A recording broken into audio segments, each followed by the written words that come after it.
Okay, let's talk about something you've probably noticed, but maybe never really thought about. Why are American houses so huge? I mean, really, really big. It feels kind of normal to us, right? But once you look outside the US, you realize, wait a second, this is actually a pretty big mystery.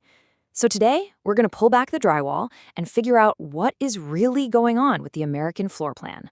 All right, to really wrap our heads around this, let's do a little thought experiment. I want you to picture two totally different ways of life. On one hand, you've got this dense, historic European city vibe. And on the other, you've got the sprawling, wide-open spaces of American suburbia. So imagine you're visiting a friend in Paris. You walk up to their place. It's this beautiful old 19th century building, right? And their apartment, it's maybe 650 square feet. It's cozy, it totally works, and they love it. Then you fly back home to a suburb where the houses have 3-car garages and that one guest bathroom that has literally never seen an actual guest. The contrast, it's just staggering. And that right there, that's our central question. Why are American houses so enormous? Because, and this is the key, this isn't just about people preferring big houses. Oh no, there's a much deeper story here. And I promise you, the real reason for all this space, it's probably not what you're thinking. Okay, so this is where things start to get really weird and kind of counterintuitive. You think bigger houses, well, that's for bigger families. Right, makes sense. Except the data tells a completely different and honestly a much stranger story. Let's just look at the raw numbers for a second. The average new home built in the US today is around 2,300 square feet. Now, let's hop over to the UK. It's just 800 square feet, and France is about 1,200. So you see, we're not just a little bit bigger. We are living on a totally different scale. It's not even close. And get this hasn't always been the case. This is actually a pretty new thing. If you go back to 1950, the average new American home was a pretty modest 983 square feet. Fast forward to the year 2000, and that number had just exploded. It shot up by 231% to over 2,200 square feet. The growth was absolutely relentless.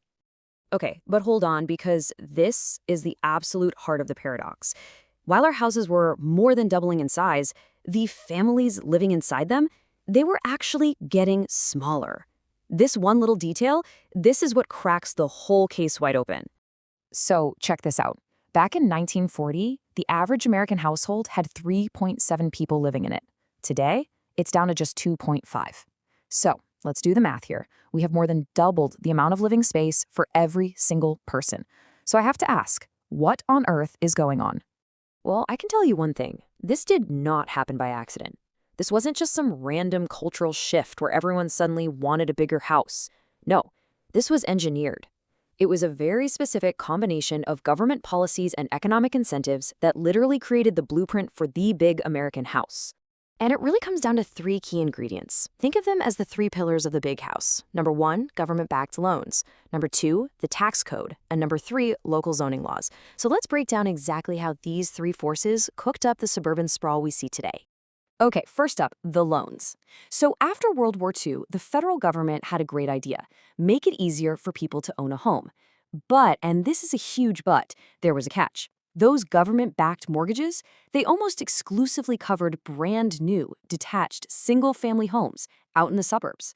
So if you wanted that government help, you basically had to buy into the suburban dream.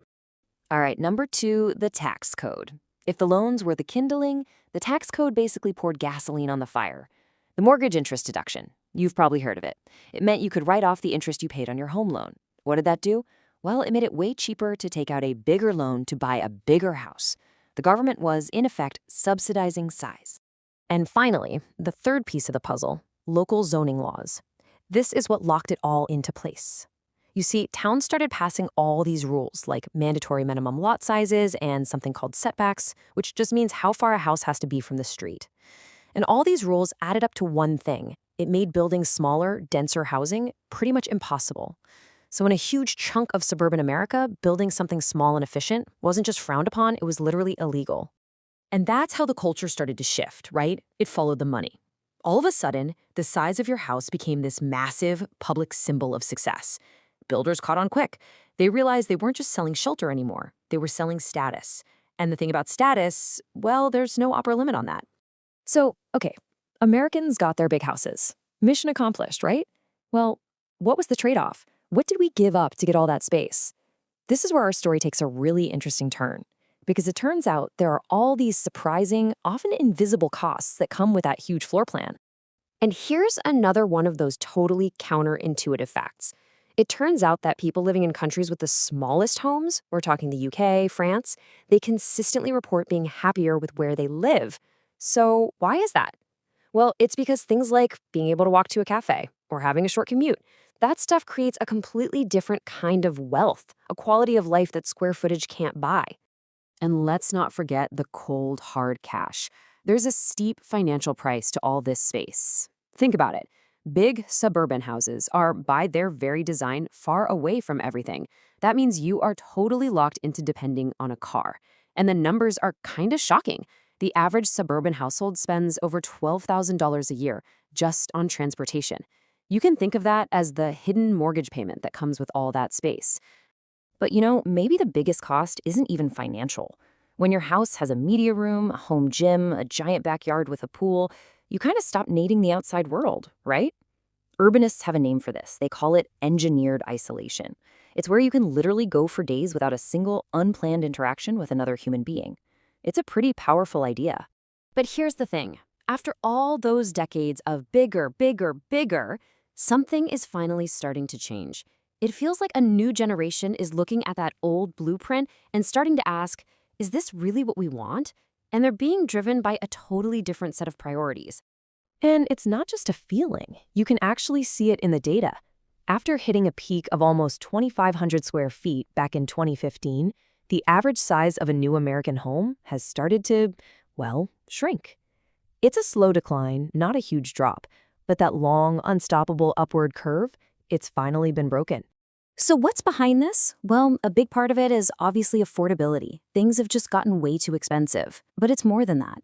It's also a conscious choice.